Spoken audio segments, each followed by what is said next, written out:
Hey friends, it's Len here from 1A Auto. Do you want to save some money working on your F250? I want to go over some of the top money-saving repairs.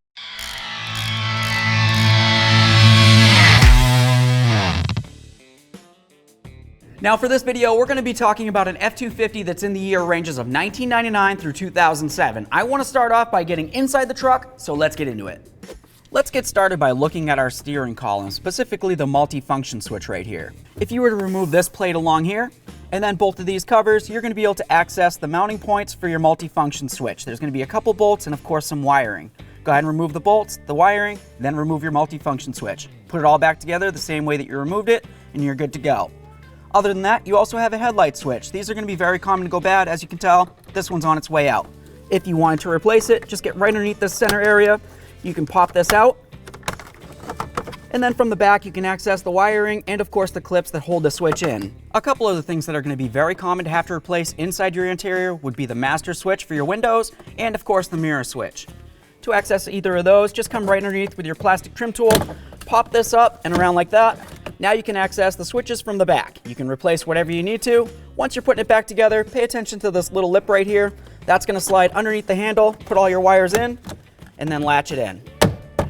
Looking at your mirrors, you can tell that these extend out very far from the truck, and that's going to be very handy for all the things that you might potentially be towing with this truck. Well, that's great and everything, but having the mirrors sticking out so far from the truck, there's always a possibility that something bad could happen. With that said, to replace the mirrors, if you had to do it, you can go ahead and pop off this cover right here, remove your door panel, which is fairly easy, and then you can access the bolts for this and of course the power wires for it. Since we talked about the mirrors, let's move along to talking about things outside of the truck.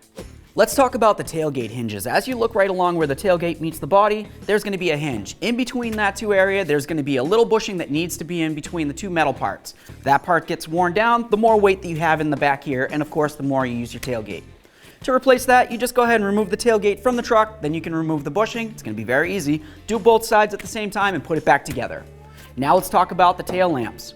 Tail lamps are going to be very common to be broken on these trucks. Typically when you're loading things in or out or anything the like, they might get a little ding or a chip or anything the like.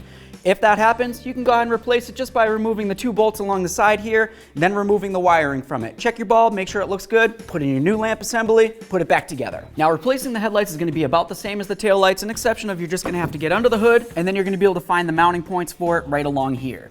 After you go ahead and remove those, remove your headlamp assembly with the wiring, disconnect it, check the bulb, and then go ahead and put in your new assembly. When you replace one, replace the pair. So now under the hood, let's talk about ignition coils and spark plugs. This is a V10 engine, so of course it's going to have 10 of each. You're going to have 10 ignition coils, 5 on each side of the engine, and then spark plugs located directly underneath those. To replace the coils, all you do is just remove the wiring from it, and then the one bolt, lift it up and out, and then you can replace it. Easy peasy.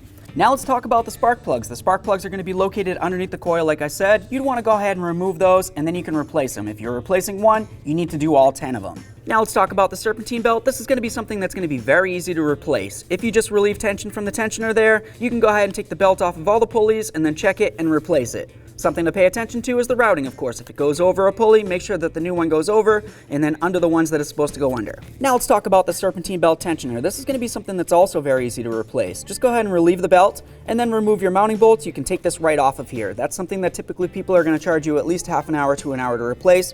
And also this pulley right here is your idler pulley. It's common for these to go bad. If you feel movement or even hear a growl coming from it, it's the bearing. You need to relieve this. To replace it, just go ahead and remove that bolt right there, put on your new pulley, and put it back together. So now let's move along to the passenger side and talk about your blower motor. That's going to be located right here with a few mounting bolts and of course some wiring to it. It's going to be very easy to get out of here. You just have to unbolt this and get it out of the way, then you can remove it. This is what your blower motor is going to look like essentially. It has a little cage on it and of course it's going to spin. That's what's going to circulate the air. If you find that your blower motor doesn't work on any speed, typically it's going to be a blower motor issue. But if the blower motor works on only high, that's also going to come down to this right here. This is your blower motor resistor, and it's another common thing to go bad. To remove the resistor, there's just a couple bolts and of course some wiring. You go ahead and slide it right out of there, take a look at it. If it looks like it's damaged or anything like that, you would just go ahead and replace it by putting in the bolts and then reconnecting the wiring. Well, that's about enough for under the hood. Now let's move along to talking about your locking hubs. Right along here is the area that you're going to want to lock it if you want it in 4-wheel drive, or you can put it on free. So of course you want to twist this to set it wherever you want. A common thing to happen with these is you try to twist it and it just doesn't want to move. So you're either going to have to replace it or at least remove it and then free it up. If you were to look at the backside, you can see exactly what's going on. It has 2 layers of gears. They need to be copacetic when it's locked in. When it's not, it needs to be able to spin freely. Now let's talk about brakes. You're going to have rotors and of course you're going to have pads for each wheel. Those are going to be something that's going to be very common to be replaced because of course they are a wear item. To replace them, remove your wheel, remove the caliper, and then of course remove the rotor and the pads, replace everything as needed. Replacing your front shocks is going to be very easy as well. You have a mounting bolt at the bottom and then you have a stud up along the top with a nut. Go ahead and remove those, remove your shock. When you replace it as a pair. Same thing for your sway bar links. You're gonna have a nut right here and then one up along the frame. Go ahead and remove the pair of those, remove your sway bar link, put the new one in. Let's quickly talk about O2 sensors. Up along where your manifolds are going to be located is going to be your upstream O2 sensors. You'll have 2 of those, one on each side. To remove it, you'd want to spray this with some penetrant, remove your wiring up along the top there, and then of course unscrew this from your exhaust. Compare it to your new one. If it matches up, go ahead and put it in there, tighten it up, connect your wiring. Okay friends, so that's what I've got for you for some of the top do-it-yourself money-saving repairs on this F250. Now maybe you've got one of these trucks and you fixed a couple things of your own and it was probably pretty easy. If you did and you want to talk about it, leave it in the comments section below. If you saw something that interests you that you're going to want to try to do, go ahead and check out our instructional videos. We have thousands of them on our YouTube channel. Aside from that, if you liked the video or you learned a little something, go ahead and smash on the like button for me. You mean the world. While you're at it, go ahead and subscribe, ring the bell. That way there you keep you kept up with all of our latest content. Thanks.